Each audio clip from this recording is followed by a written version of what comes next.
Salut les motards! Daytona, ce mot évoque peut-être pour vous des montres de luxe. Pour nous motards évidemment, ce sera plutôt des motos de la marque anglaise Triumph. Alors des motos à la fois sportives et plutôt même GT Sport. Ça avec la toute première, dans l'histoire moderne du moins de Triumph, la toute première 750 Daytona sur la base du roadster Trident de l'époque en 1992. Et puis vers une gamme aussi de cylindrées plus légères avec les Daytona 600 qui étaient des 4 cylindres. Alors ça a moyennement marché. En 2006 apparaît la première Daytona 675 jusqu'en 2016. Et cette moto va vraiment marquer les esprits avec là pour le coup une vraie sportivité. Aujourd'hui, Triumph fait renaître sa Daytona sur base de la Trident 660. C'est donc une Daytona 660 mais qui évolue beaucoup par rapport au Roadster. C'est vraiment deux machines presque différentes. Alors on a tout d'abord un travail esthétique particulièrement réussi qui va rappeler un peu les Daytona 675. On retrouve un petit peu l'esprit des feux. D'ailleurs c'est la même équipe de design, rappelle Triumph, qui a travaillé sur ce modèle, la 660. J'aime beaucoup les lignes ici apportées au carénage. On voit en fait qu'il y a vraiment le souci des détails, vous voyez, les petits déports comme ça. On est un peu bimatière, une imitation carbone là sur des pseudo-ailerons sous les optiques. C'est toujours travaillé avec beaucoup d'élégance chez Triumph. Même souci pour les rétroviseurs qui sont profilés sur des bras en aluminium. Le travail sur les flancs est aussi assez remarquable, c'est très fluide. On a des petits détails comme ça rajoutés qui sont plutôt agréables. Bon évidemment on a des caches ici sur la partie du cadre, c'est pas le cadre que vous voyez là, ça c'est du plastique. Et puis un arrière fuselé, c'est là en fait qu'on va reconnaître vraiment le modèle Trident, je trouve. C'est sur la signature lumineuse de l'arrière et sur cette boucle arrière, c'est vrai que là on le sent plus. Enfin j'aime beaucoup le réservoir, 14 litres. C'est assez sportif, d'ailleurs on sent bien qu'on peut venir caler la jambe là, éventuellement pour un usage piste, pourquoi pas. C'est pas vraiment forcément la destination de cette moto, mais voilà, l'ensemble est toujours très réussi, très léché. Le modèle s'appuie sur le même châssis que celui de la Trident, avec un cadre périmétrique tout acier, lié à une boucle arrière tubulaire. On a un bras oscillant acier également, mais qui a une jolie forme, vous voyez, un petit peu banane comme ça, des beaux volumes, c'est plutôt sympa. Ce cadre s'appuie toujours sur le 3 cylindres de 660 cm3, mais celui-ci a beaucoup évolué. Avec tout d'abord en injection, on a 3 corps d'injection qui pilotent ce moteur, contre 1 sur la Trident. Donc ça fait une vraie différence en termes de finesse d'injection. Quand on accélère, on a beaucoup plus de précision, c'est vraiment sensible. Travaille également sur le vilebrequin, sur les arbres à cames avec des levées plus hautes. Également, les pistons ont été redessinés pour une compression un peu supérieure, une compression de 12,05 à 1, donc quelque chose d'assez important. Et le tout permet d'obtenir 95 chevaux à 11 250 tours et 69 Nm de couple à 8 250 tours. Donc des valeurs quand même relativement élevées, ça sent dynamique, mais ça j'y reviendrai. Une puissance aussi qui la destine au permis A2, puisque à la moitié de cette valeur, on pourra avoir accès à cette Triumph. Autre travail d'importance par rapport au Roadster, sur cette Daytona 660, on a une géométrie qui évolue pas mal. On a un angle de colonne de 23,8 degrés, une chasse de 82 mm et un empattement de 1425 mm. Donc une machine plutôt compacte avec quand même un empattement qui s'est allongé par rapport au Roadster. Ça va être au niveau de la colonne, en fait, de la liaison 4 colonnes, que Triumph a augmenté la longueur de sa machine pour avoir un petit peu plus de stabilité, puisque forcément le modèle dégage quand même beaucoup plus de chevaux. L'embrayage est bien sûr anti-dribble, on a un petit peu d'électronique pour piloter tout ça. 3 modes moteur, contre 2 sur la Trident, on a sport, route et pluie, avec des profils assez différenciés quand même. On a un traction control qui est désactivable, et bien entendu l'ABS. L'ABS peut être paramétré sur différentes valeurs suivant les modes, donc on a quand même une électronique un petit peu étendue. L'amortissement est confié à Showa avec une fourche inversée de 41 mm, non réglable, qui coulisse sur 110 mm. À l'arrière, on a un amortisseur réglable en précharge uniquement et une course de 130 mm. Le freinage est confié à des étriers à 4 pistons et montage radial. Les jantes de 17 pouces chaussent ici des Michelin Power 6, des montes plutôt sportives mais d'entrée de gamme. On va le voir, c'est bon. Je ne suis pas extrêmement convaincu par cette montre, je pense que quelque chose d'autre aurait été mieux dans la gamme Michelin ou ailleurs, même plus routier, ça aurait fait la blague de façon plus subtile. L'enveloppe arrière est en 180, ce qui est plutôt pas mal, à la fois pour faire passer la puissance et à la fois pour l'agilité de la machine. Alors la Triumph Daytona 660 est particulièrement accessible, 810 mm de hauteur d'assise, une machine très étroite, toujours un compact en fait. Il y a une selle basse qui est disponible avec 25 mm de moins, donc là on arrive à 785 mm de hauteur, c'est plus que accessible. On a une bonne aisance quand on est grand, 1,84 m pour moi, je vous le rappelle, donc Voilà, on est tranquille, une flexion des jambes tout à fait mesurée. Ce qui risque d'être embêtant, vous voyez, c'est ça. On a les talons un petit peu dans les platines de repose-pied arrière. Voilà, ça c'est la seule petite chose qui peut être embêtant selon la longueur de vos pieds. À voir. On retrouve des demi-guidons associés à un T supérieur ajouré. C'est là aussi plutôt de belle facture, assez valorisant, avec également les instruments qui équipent le roster Trident 660. Donc à la fois un écran TFT et un LCD au-dessus.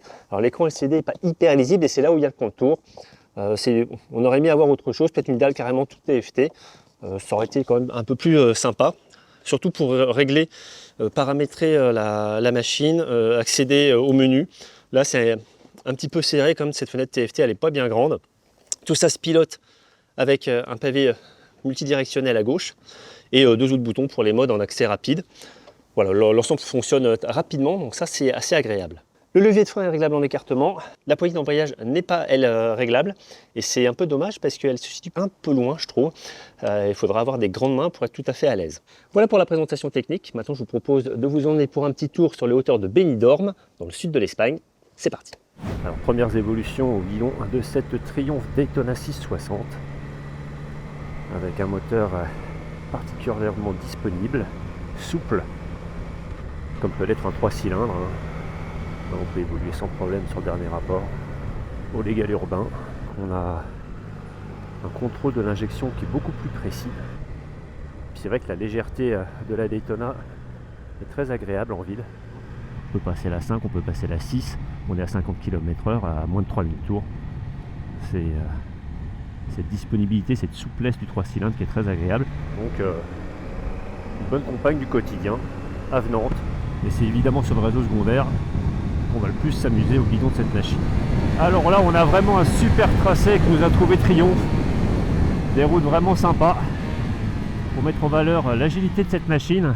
C'est vrai qu'il y a une géométrie assez sportive sur cette nouvelle Daytona 660. Et puis elle est associée à un moteur particulièrement démonstratif dans les tours. Il faut être au-delà de 6-7 000, peut-être un petit peu beaucoup, mais en tout cas ça fait un comportement très typé. C'est vrai qu'avec le couple maximal à plus du 1000 tours, il faut quand même aller le chercher. On a un petit côté turbine qui est vraiment sympa. Et si on veut vraiment attaquer, il faut être en 3, voire en 2 dans le sinueux. Mais là je rentre la 3 pour avoir du frein moteur aussi. Bon, par contre on a une excellente allonge puisque ça prend plus de 12 000 tours ce moulin. Et sur ce genre de route, là on sent toute l'explosivité de ce moulin. Le frein avant n'hésite pas à se lever. Au-delà du 1000 tours, ça cause vraiment sérieusement. Alors on a un freinage très efficace, voire limite surdimensionné. Surdimensionné par rapport à la fourche, ça manque d'hydraulique. Le toucher de frein est assez moyen, j'ai des plaquettes qui sifflent, ça vibre un peu. Vous voyez, on peut aller cravacher jusqu'à 11 000 sans problème. On a un grand confort, c'est assez routier là, on va dire, comme confort de suspension. Parce que là on avait des routes un peu plus torturées sur lesquelles on attaquait davantage. Et la Daytona était un petit peu moins à l'aise. Donc on a un accord de suspension correct mais souple quoi qu'il arrive. On a une montre pneumatique au profil bien dynamique aussi. En revanche la carcasse est un poil rigide sur ses Power 6. Et je pense que c'est inutilement sportif comme montre. Les Road Smart 4 auraient été amplement suffisants et largement à la hauteur, avec un meilleur ressenti de l'avant et un toucher de bitume là aussi plus efficace. Bon, là sur un tracé plutôt délié, on a moins de mouvement d'assiette, on met moins en contrainte la machine et donc on a un ensemble qui se tient davantage et puis une position de pilotage qui reste largement assez confortable avec ce qu'il faut de sportivité pour emmener cette Daytona. Alors j'ai changé la précharge du ressort, j'ai remis 3 crans de plus, c'est le seul réglage qu'on puisse faire, on n'en a pas d'autre. Et la moto est un peu plus sur l'avant, ça rend la machine un peu plus facile à inscrire en courbe. Malgré tout, quand on attaque On a encore cet hydraulique un petit peu trop ouvert. C'est vrai que c'est un peu dommage. On a une machine qui n'a pas une neutralité aussi importante que ce qu'on aimerait. C'est là aussi qu'on voit que le couple maximal il est quand même haut perché et qu'en dessous de 5000 tours c'est quand même pas facile en 3 de ressortir. Donc on est obligé un petit peu de tricoter de la boîte.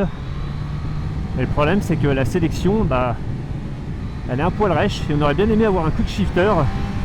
Alors il y a une vraie différence entre les modes moteurs. Le mode pluie adoucit clairement la réponse à la poignée. Le mode road donne déjà pas mal de dynamique à l'ensemble. Et le mode sport, on passe vraiment un cran supérieur.